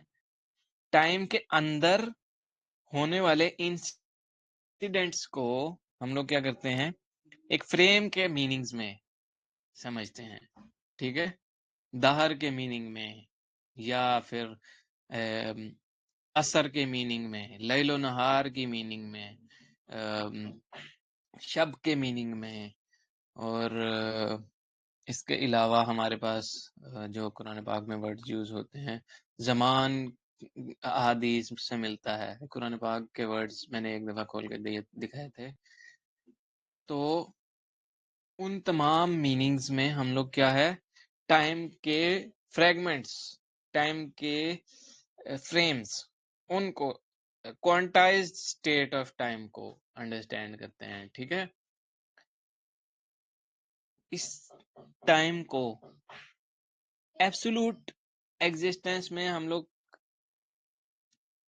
ना ऑब्जर्व कर सकते हैं, ना इस टाइम से बाहर निकल सकते हैं, अनटिल अनलेस कि हम डिवाइन एक्विटी की रिफ्लेक्शन जनरेट हो जाए, ठीक है।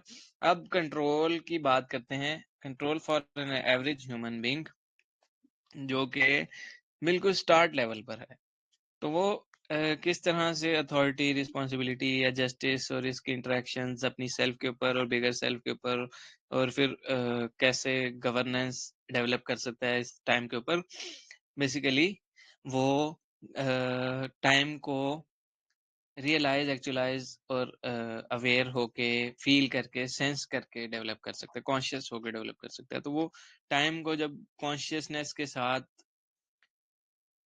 एक्सपीरियंस करना स्टार्ट करता है, तो उसको कंट्रोल डेवलप होता है। कंट्रोल बेसिकली किन कंट्रोल कहते हैं बेसिकली किसी भी काम को स्टार्ट करने, चेंज करने या स्टॉप करने को। अगर काम बीच में स्टॉप नहीं हो सकता, या कहीं पे जाके बंदा उसकी ब्रेक नहीं लगा सकता, या उसको चेंज नहीं कर सकता,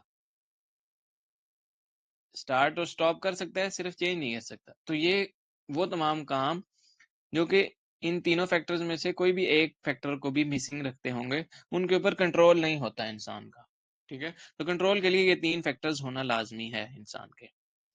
अब जब हम स्टार्ट की बात करते हैं एथिकल डायमेंशंस के अंदर, तो जस्टिस मैनेजरियल कंसर्न्स के साथ बहुत ज़्यादा अलाइन होता है। तो जब हम बात करते हैं कि स्टार्ट के अंदर किस तरह से जस्टिस अलाइन होगा या इनिशिएट होता है, तो कोई भी काम जब हम स्टार्ट करें तो ना ही वो बहुत ज़्यादा अर्ली स्टार्ट कर दें, ना ही बहुत ज़्यादा बाद में स्टार्ट करें।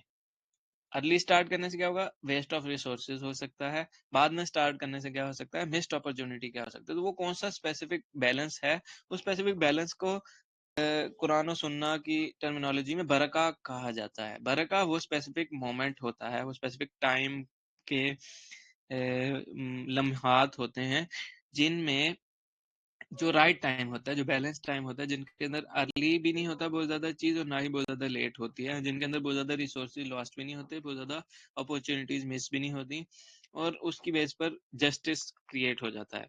अल्लाह ताला कुरान पाक में इसी चीज को इस तरह से रिप्रेजेंट करते हैं कि हर चीज का हमने एक मुकर्रर मियाद रखी हुई है, मुकर्रर वक्त रखा हुआ है, मुतय्यन शुदा, ये मफहूम है आयत का, ठीक है। तो वो मुकर्रर वक्त जो सा हर चीज का, वो उसकी बरका वाला वक्त है, या यूं समझ लें कि उसकी एक स्पेसिफिक टाइम का फ्रेम है जिसके अंदर उसके हायर चांसेस होते हैं।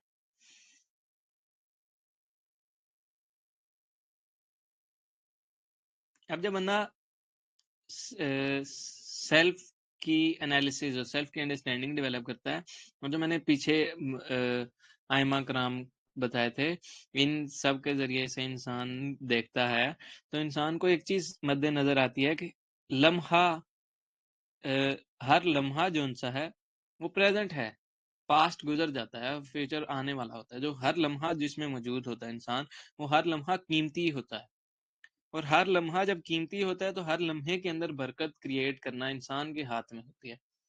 अब वो बरकत किस तरह से क्रिएट हो जाती है, जब वो राइट फॉर्म ऑफ डिसीजन लेता है। राइट डिसीजन बहुत ज्यादा अर्ली स्टार्ट करने को या लेट स्टार्ट करने को निग्लेक्ट करती है, और right source of, right use of resources, right opportunities को कंसीडरेशन के अंदर लेकर आती है। अब अगर ये चीज नहीं होगी स्टार्ट के अंदर, डेवलप हुई हुई, तो क्या होगा, विदाउट रेडीनेस या विदाउट क्लैरिटी या without alignment with the people और उनकी थॉट और उनकी अंडरस्टैंडिंग, इंसान कोई भी काम स्टार्ट कर देगा और फिर वो इंसान अपना तो नुकसान करेगा ही करेगा, रिसोर्सेज का भी करेगा ही करेगा, नेचर का भी करेगा ही करेगा, बाकी लोगों का भी करेगा। ठीक है। अब चेंज के अंदर हम लोग को ये चीज समझनी लाजमी है कि चेंज वीकनेस नहीं होती। किसी भी काम को चेंज करना, मॉडिफाई करना, किसी और डायरेक्शन में पुट इन कर देना, उसकी टेम्पोरल इंटेलिजेंस को रिप्रेजेंट करती है। टेम्पोरल इंटेलिजेंस करती है टाइम के अंदर इंटेलिजेंस। अब अगर इंसान सही वक्त पर सही फैसला नहीं लेगा तो वो एक जगह पर स्टेगनेटेड रह जाता है, एक जगह पर मुकैयद होकर रह जाता है, रुक जाता है एक जगह पर। ठीक है। अगर वो रिफ्यूज करता है टाइम के अंदर चेंज को, और अगर कॉन्स्टेंटली भी चेंज होता रहता है तो इंस्टेबिलिटी आ जाती है। तो इस चीज का भी बैलेंस जनरेट करना पड़ता है कि ना ही एक जगह रुका रहे और ना ही बहुत ज्यादा कॉन्स्टेंटली चेंज में आता रहे। एक स्टेबल कंडीशन जनरेट करने के लिए, एक स्टिलनेस की कंडीशन जनरेट करने के लिए, एक पीसफुल कंडीशन जनरेट करने के लिए टेम्पोरल इंटेलिजेंस की यूटिलाइजेशन चेंज के साथ मेंटेन रखना बहुत ज्यादा लाजिम है। अब वो इंटेलिजेंस वक्त के साथ साथ टाइम के अंदर, टाइम की बाउंड्रीज के अंदर एक्सपीरियंस के साथ साथ और अल्लाह की रहमत के साथ, अल्लाह के विजडम के साथ ओपन अप होती जाती है इंसान की, बेस्ड ऑन एफर्ट। अच्छा, जस्टिस जो सा होता है ना, वो लाए ही इसी चीज के अंदर करता है कि इंसान ना ही स्टेगनेटेड हो जाए ना ही इनस्टेबल हो जाए।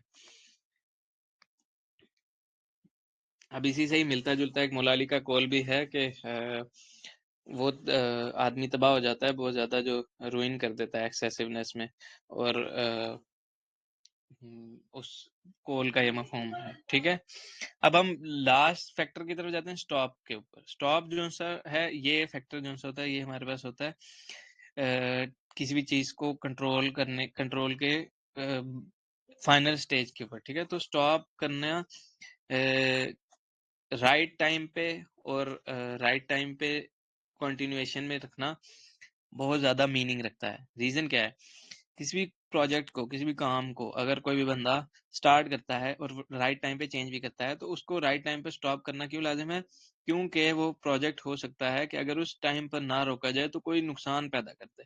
हो सकता है वो वक्त के साथ ज़्या कर दे, या लोगों के साथ नुकसान कर दे, या ट्रस्ट को तोड़ दे, या कुछ भी मैनेजरियल विर्चूज को तोड़ दे, कोई डिग्निटी है उसके अंदर कोई इम्बैलेंस क्रिएट कर दे।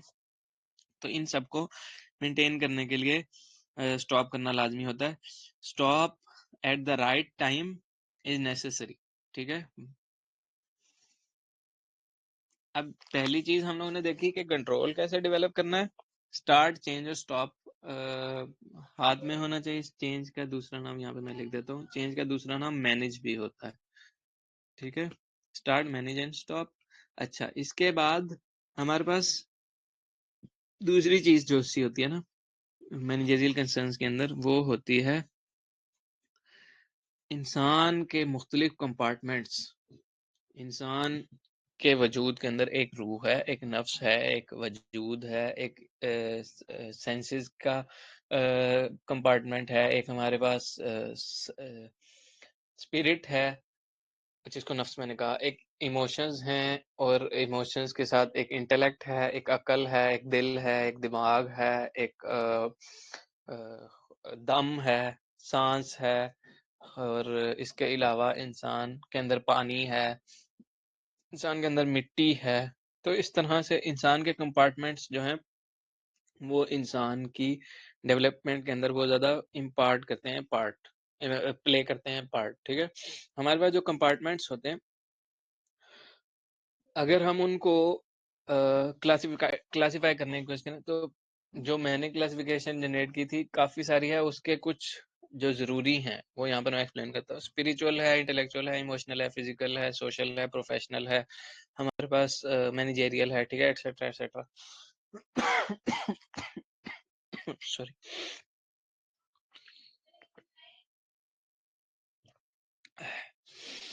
मैनेजेरियल इनजस्टिस तब क्रिएट होता है जब इंसान अपने हर एक कंपार्टमेंट को उसकी due need, necessity, want, desires और एसेंस की बेस पर रिस्पेक्ट, वैल्यूज और इंटरेस्ट नहीं बिल्ड करता उसके, ठीक है, और जस्टिस क्रिएट नहीं करता। हर एक कंपार्टमेंट अलहदा से कंसर्न रखता है टाइम के अंदर और अटेंशन रखता है। अब हाईली स्किल्ड लोग जो से होते हैं वो अपने हर एक कंपार्टमेंट को फिल करते हैं, और जो हमारे पास वीक लोग होते हैं उनका कोई एक कंपार्टमेंट स्ट्रांग होता है, अक्सर औकात सारे ही वीक होते हैं। तो हम लोगों को इस चीज़ को भी ज़हन में रखना है कि इंसान के कंपार्टमेंटल मॉडल कितने लाजिम होते हैं, कितने ज़रूरी होते हैं इंसान के मैनेजरियल कंसर्न के अंदर। अगर मुझे पता हो कि ये चीज़, मैं शॉप पे जाऊं और मुझे पता लग जाए कि ये चीज़ मेरी नफ्स की डिज़ायर है और मेरी रूह की डिज़ायर नहीं है, तो फिर मेरे लिए ईज़ होगी टाइम के अंदर फैसला लेने के अंदर, मैनेज करने के अंदर उस डिसीजन को, कि क्या मुझे वो चीज़ लेनी ज़रूरी है अभी कि नहीं। ये मैंने एक एग्जांपल दिया है। इंसान के कंपार्टमेंटल मॉडल अगर स्ट्रांग होंगे तो वो कितना ज़्यादा इम्पैक्ट क्रिएट करते हैं। और जस्टिस क्रिएट ही तब होता है जब इंटेंशनल टाइम अलॉट किया जाता है तमाम कंपार्टमेंट को।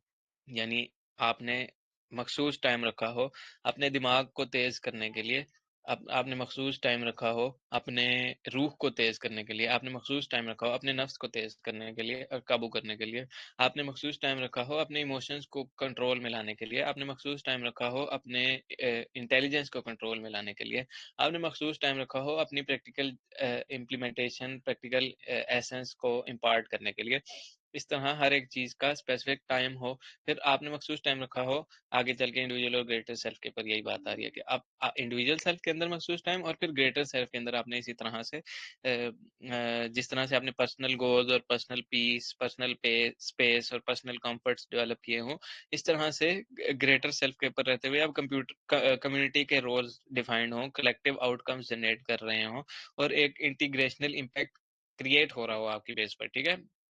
एक मैनेजेरियल बंदा जो सा होता है जो टाइम को कंसर्न के अंदर लेकर आता है, वो ग्रेटर सेल्फ को भी और इंडिविजुअल सेल्फ के अंदर भी एक बैलेंस क्रिएट करता है। वो एक स्पेसिफिक एलोकेटेड टाइम सेल्फ को देता है, एक स्पेसिफिक एलोकेटेड टाइम अपनी ग्रेटर सेल्फ को या सोशल एक्टिविटीज को देता है। एक मिनट दीजिएगा।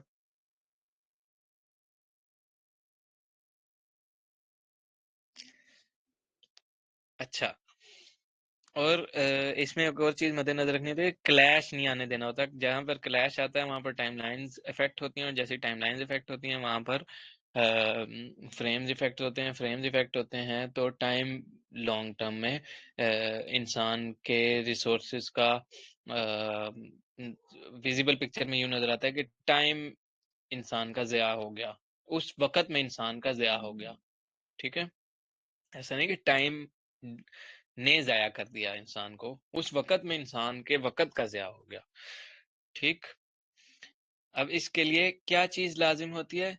हर वक़्त अपनी कॉन्शियसनेस को बेदार रखना, और इंसानी तौर पर कॉन्शियसनेस को हर वक़्त बेदार रखना पॉसिबल नहीं है। रूहानी तौर पर हर वक़्त अपनी कॉन्शियसनेस को बेदार रखना पॉसिबल है। उस चीज़ को कहते हैं स्पिरिचुअली अवेकेंड पर्सन या सोलफुली अवेकेंड पर्सन, ठीक है।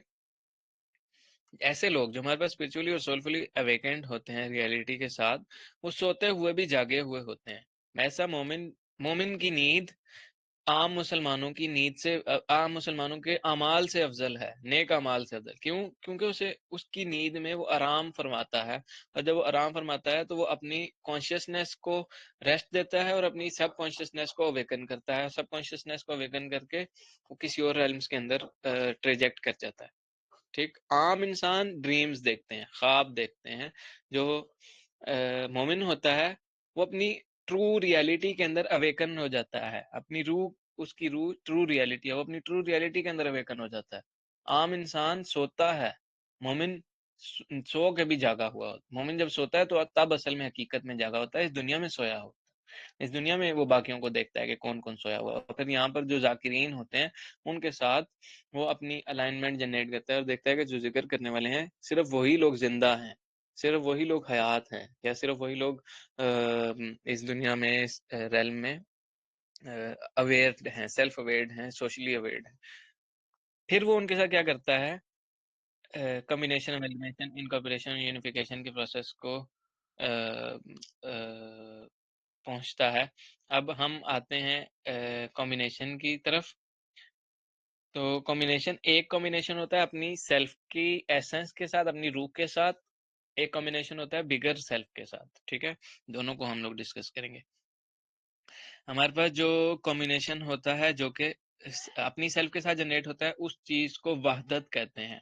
अपनी नफ्स के साथ, अपनी रूह के साथ वहदत। और जब कोई इंसान अपनी रूह के साथ वहदत में आता है, तो बेसिकली रूह जो है वो इस्लाम पर है, वो फितरत पर है, बैलेंस पर है। तो जैसे ही फितरत के ऊपर इंसान आता है, अपनी एसेंस के ऊपर आता है, तो इंसान खुदा की रूह के साथ अलाइन होता है, और खुदा की रूह भी बैलेंस पर है, ठीक है? अब दूसरी तरफ इसी के पैरेलल में ग्रेटर सेल्फ के अंदर वो इंडिविजुअल सेल्फ की कंट्रोल और उसकी कंपार्टमेंट डेवलपमेंट, और फिर उसकी एक्विजिशन या उसके ऊपर कंट्रोल, इंडिविजुअल सेल्फ के ऊपर अलाइनमेंट और बैलेंस जनरेट करना, इसी तरह प्रोजेक्ट करता है ग्रेटर सेल्फ के ऊपर। जब इसी तरह के मल्टीपल लोग, जिनको हम कहते हैं मीनिंगफुल लोग, आपस में इकट्ठे होते हैं, तो वो एक मीनिंगफुल काम को ओरिजिनेट करते हैं, या एक मीनिंगफुल डिस्कशन करते हैं, या एक मीनिंगफुल वक़्त गुज़ारते हैं, ठीक है? उस मीनिंगफुल वक़्त के अंदर लोग जो होते हैं वो इकट्ठे होते हैं, सेपरेट टास्क डिवाइड करते हैं, और मिनिमल टाइम की कोऑर्डिनेशंस को यूटिलाइज़ करते हैं, और अर्ली स्टेजेस पे टीम को डेवलप कर लेते हैं। फिर उसी टीम्स की बेसिस पर वो ऑर्गेनाइजेशंस और स्ट्रक्चर्स की बेसिस जनरेट करते हैं, और फिर वो ओवरलैपिंग स्टार्ट करते हैं अपने प्रोसेस की दूसरे के प्रोसेस के साथ, और अपनी डिपेंडेंसी दूसरी की डिपेंडेंसी के साथ, और फिर पार्शियल डिपेंडेंसी टाइम के अंदर सेंसिटिविटी को इंक्रीज कर देती है। जो चीज़ मुझे एक अकेले बंदे ने टाइम के अंदर अचीव करनी थी, वो मल्टीपल लोग मिलके एक साथ इकट्ठे एक साथ जमा कर देते हैं। तो ये क्या चीज़ होती है? एमलगमेशन। तो मैनेजेरियल कंसर्न इन टाइम के अंदर एमलगमेशन इस तरह से डेवलप होती है, और फिर लास्ट में हमारे पास इनकॉर्पोरेशन और यूनिफिकेशन किस तरह से होती है कि हर एक स्ट्रक्चर जो होता है वो एक स्पेसिफिक रोल को एम्बेड कर लेता है। सिस्टम जो है वो मेमोरी कैरी करती है, और रिड्यूस डिपेंडेंसी होती है एक स्पेसिफिक इंडिविजुअल के ऊपर, और स्टेबल इंस्टीट्यूशंस डेवलप हो जाते हैं ऐसे। और फिर यूनिफिकेशन किस तरह से आती है हमारे पास कि वो तमाम के तमाम एक शेयर्ड विजन और गोल रखते होते हैं टाइम के फ्रेम के अंदर, और एक इंडिविजुअल जो है वो डिपेंडेंट हो जाता है दूसरे इंडिविजुअल्स के ऊपर, इंट्यूटिवली भी, और फिजिकली भी, सोशली भी, एसेंसफुली भी, सोलफुली, स्पिरिचुअली, एटसेट्रा एटसेट्रा। और फिर मिनिमल कंट्रोल नीडेड होता है। और फिर अगर एक घोड़ा एक यक्का है, और उसके अंदर चार घोड़े चल रहे हैं, तो वो चारों के चारों घोड़े बराबर ताकत नहीं लगा रहे होते, लेकिन किसी के अंदर ज्यादा ताकत होती है, किसी के अंदर कम ताकत होती है। लेकिन जो यक्का है, जो कार्ट पीछे अटैच हुआ होता है, वो सीधी लाइन में जा रहा होता है, वो पैरेलल जा रहा होता है। तो इस तरह से क्या होता है कि जो सोसाइटी है उसके अंदर भी तमाम इंडिविजुअल्स बेस्ड ऑन ब्रिक और सेल्फ एक्वेंटेंस, सेल्फ एफिकेसी एक दूसरे के साथ इंटीग्रेट होते हैं और जनरेट करते हैं, और इनकॉर्पोरेशन, अमलगमेशन, यूनिफिकेशन जनरेट करते हैं। और वो उस यूनिफिकेशन को अल्लाह ताला कुरान पाक में कहते हैं वाहिद। अल्लाह ताला की ज़ात वाहिद है। तो जो एक ऐसी सोसाइटी जो कि इस तरह की जनरेट होती है, उस सोसाइटी को भी वाहिद कहा जाता है, वहदत रखने हुए वाली, ठीक है? तो ये वाली सोसाइटी, इकबाल की शायरी से हम लोगों को पता लगता है कि ये वाली सोसाइटी वाहिद की कंप्लीट रिफ्लेक्शन होती है, खुदा वाहिद ताला की कंप्लीट रिफ्लेक्शन होती है, ठीक है? अब हम लोग चलते हैं लास्ट पॉइंट के ऊपर, जो हमारे पास आ जाता है यूनिफिकेशन, इनकॉर्पोरेशन, एमलगमेशन, कॉम्बिनेशन के अंदर जस्टिस किस तरह से होगा। लास्ट पॉइंट से पहले ये मैं एक्सप्लेन कर देता हूँ कि जस्टिस क्रिएट ही तब होता है लेस टाइम के अंदर मोर अचीव हो जाए। अब ये कैसे लेस टाइम के अंदर मोर अचीव होता है? मैं एक हद रखता हूँ, मैं एक साथ 10 काम फॉर एग्जांपल कर सकता हूँ। अगर मेरे साथ 3 लोग होंगे तो मैं एक साथ 40 काम एक एक ही लम्हा मौजूद में कर लूंगा। ठीक, तो ये बेसिकली क्या चीज को रिप्रेजेंट करता है? बेटर इफेक्टिविटी को, प्रोडक्टिविटी को, कंसिस्टेंसी और प्रॉपर ऑफ वेलफेयर को। तो ये इन चारों टर्म्स को हम अब समझते हैं, तो फिर हम लोग टाइम को ज्यादा डेप्थ में समझ जाएंगे। प्रोडक्टिविटी क्या होती है? एक लिमिटेड टाइम के अंदर लिमिटेड काम को प्रोड्यूस करना। ठीक है। इफेक्टिविटी क्या होती है? उस काम के अंदर जो कि लिमिटेड टाइम के अंदर प्रोड्यूस हुआ है, उस काम के अंदर एसेंस हो, इफेक्टिवनेस हो। ठीक है। और कंसिस्टेंसी क्या होती है? वो चीज ऑटोमेशन के अंदर है, बार बार रेपिटेशन के अंदर है। तो इफेक्टिविटी से ही आगे चलकर हमारे पास क्या चीज बिल्ड होती है? कंसिस्टेंसी। कंसिस्टेंसी कहते हैं सस्टेन्ड एक्शन ओवर टाइम को। तो जो कंसिस्टेंसी होती है हमारे पास, ये नियत की खबासत को जाहिर कर देती है, या नियत की पाकी को जाहिर कर देती है। मुस्तकिल मिजाजी नियत को, थॉट को, या रियलिटी ऑफ एग्जिस्टेंस को बहुत वाजे कर देती है। लास्ट में हमारे पास क्या है? Proffer of welfare. Proffer of welfare को मसलहत की नज़र से अगर देखें तो हम लोग इसको, अच्छा, इसको प्रॉफर ऑफ वेलफेयर को कहते हैं कि वेलफेयर के कामों को जारी रखना, कॉन्टिन्यूड चैरिटी बन जाना। ठीक है। तो मसलहा के अंदर जब हम देखते हैं प्रॉफर ऑफ वेलफेयर को, तो हम लोग को एक अल्टीमेट मैट्रिक नजर आती है कि क्या हमारे इस काम की बेसिस पर जो हमने consistency, effectivity, productivity, unification, incorporation, amalgamation, combination, greater self और फिर इंडिविजुअल सेल्फ की कंपार्टमेंटल अंडरस्टैंडिंग और फिर कंट्रोल डेवलप करने के बाद जनरेट की, क्या उससे बेनिफिट ऑफ पीपल जनरेट हुआ? क्या उससे रिडक्शन इन हार्म हुआ? क्या उससे फ्यूचर की कैपेसिटी बिल्ड हुई? Etcetera etcetera. टाइम के अंदर जो भी हमारे पास परमिटेशन वेलफेयर के होते हैं। ठीक है। जिससे टेम्पोरली जस्टिस क्रिएट होता है। तो क्या वो जस्टिस क्रिएट हुआ है कि नहीं हुआ? तो अगर वो जस्टिस नहीं क्रिएट हुआ तो ये सारा का सारा मैनेज करने की जरूरत होती है, इसके अंदर अमेंडमेंट्स करने की जरूरत होती है, चेंजेस करने की जरूरत होती है, और एक सिस्टम ऐसा डेवलप होता है। तो हमारे पास जो अब जस्टिस है, उसके इस्लामिकली अगर हम देखें तो उसमें हमारे पास 3 एलिमेंट्स होते हैं। मैं एक मिनट जस्टिस के वो 3 एलिमेंट्स रखता भी हूँ आपके सामने, मेरे नोट्स में लिखे हुए हैं।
अच्छा, बेसिकली हमारे पास वो 3 स्ट्रक्चर बिल्ड हो जाते हैं जस्टिस के।